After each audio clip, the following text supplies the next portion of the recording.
में राघव नाम का एक किसान रहता था। वो बहुत ही आलसी था और दिन भर सोता रहता था। राघव की इस आदत से उसकी बीवी काफी परेशान थी। लो, गांव के सभी लोग अपने अपने खेतों पर काम करने के लिए निकल गए हैं, लेकिन ये अभी भी सो रहे हैं। इस आदमी का क्या होगा? मेरा तो नसीब ही खराब है। हाँ।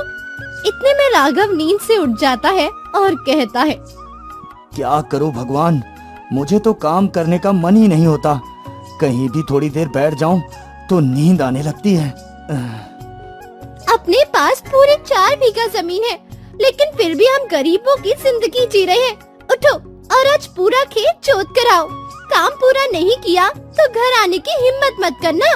खाना भी तभी मिलेगा जब तुम पूरा खेत जोत कर आओगे। हाँ? बीवी की डांट सुनकर राघव खड़ा होता है और फावड़ा लेकर खेत की ओर निकल जाता है। बाहर धूप बहुत तेज हो चुकी थी। वो सीधा जाकर पेड़ की छांव में बैठ जाता है। बैठते ही उसे नींद आने लगती है, लेकिन तभी बीवी की डांट याद आ जाती है और वो खड़ा होकर फावड़ा चलाने लगता है। थोड़ी देर आराम कर लेता हूँ और पानी पीकर फिर दोबारा काम पर लग जाऊंगा। हाँ, यही करता हूँ। वो वापस पेड़ के नीचे जाता है और जल पीकर थोड़ी देर आराम करता है। आराम करते करते उसे नींद आ जाती है और कब शाम हो जाती है उसे पता ही नहीं चलता।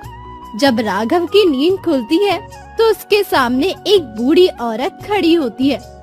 बेटा, अगर 2 बूंद पानी हो तो मुझे पिला दो, मुझे बहुत तेज प्यास लगी है। हाँ हाँ माँ जी, मेरे पास पानी है, लो पी लो। राघव उसे पानी पिलाता है। पानी पीकर वो महिला कहती है, बेटा, क्या तुम्हारे पास कुछ खाने को है? बहुत तेज भूख लगी है।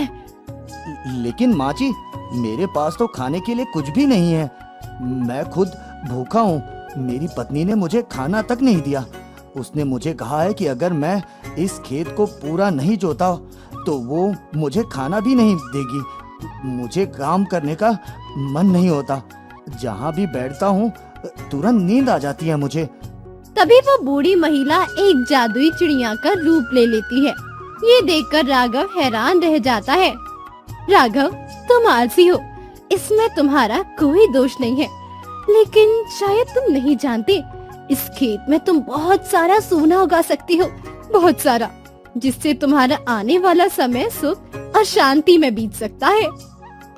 हाँ, लेकिन कैसे? देखो राघव, तुम इस खेत में धान की फसल करो। तुम्हारे इस पूरे खेत में 3 धान सोने के होंगे, जिससे तुम अपनी गरीबी को दूर कर पाओगे। हर बार धान की फसल करने पर 3 सोने के धान की संख्या बढ़ जाएगी। देखना, धीरे धीरे तुम्हारा पूरा खेत सोने का धान बनकर तैयार हो जाएगा।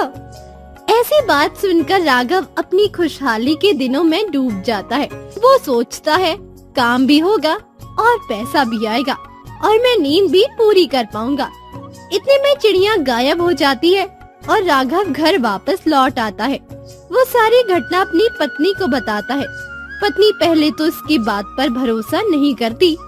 तो फिर चलो, अभी हम दोनों मिलकर खेत को जोत कर आते हैं और उसमें धान की फसल भी बो देते हैं। राघव थोड़ा उदास होता है, पर बीवी के कहने पर वो मान जाता है। दोनों मिलकर रात भर खेत जोतते हैं और सुबह तक धान बो देते हैं। कुछ दिन बाद फसल उगती है और खेत सुनहरी लगने लगती है। सुनो जी, लगता है पूरा खेत ही सोना हो गया है। पर चिड़िया ने तो सिर्फ 3 धान के बारे में कहा था। दोनों मिलकर फसल की देखभाल करते हैं। जब फसल तैयार हो जाती है, अच्छा चलो उन 3 सोने के धान को ढूंढते हैं। हाँ। अरे पागल हो, लोग देख लेंगे तो सोने के लिए लूट लेंगे। पूरा धान काट कर बाद में ढूंढेंगे। मैं तो इसे अकेला नहीं काट पाऊंगा। गांव से कुछ आदमी बुला लेता हूँ। हाँ, यही करता हूँ। उनके हाथों में सोना चला गया तो? नहीं, हम दोनों ही काटेंगे। दोनों मिलकर फसल काटते हैं। गांव वाले पूछते हैं, और हीरा भाई, हम कुछ मदद कर दे? अरे नहीं चाचा जी, हम दोनों ही कर लेंगे। हाँ अच्छा चलो ठीक है। फसल घर ले जाकर दोनों अलग अलग कर देते हैं। सोना नहीं मिलता, दोनों उदास हो जाते हैं। क्या करी? अब धान को जमींदार को बेच देते हैं। जमींदार धान देखकर हैरान रह जाता है और बहुत पैसे देता है। अगले साल की फसल का पैसा भी वो दे देता है।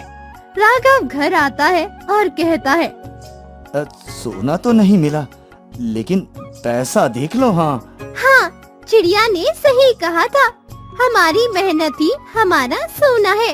उस चिड़िया का असली संदेश अब समझ में आया है जी।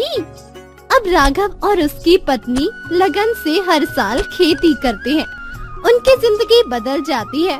वे अब सुख से। अगर आपको हमारी ये कहानी पसंद आई हो तो और अधिक कहानियों के लिए इस वीडियो को लाइक करें, शेयर करें और हमारे चैनल को सब्सक्राइब करें।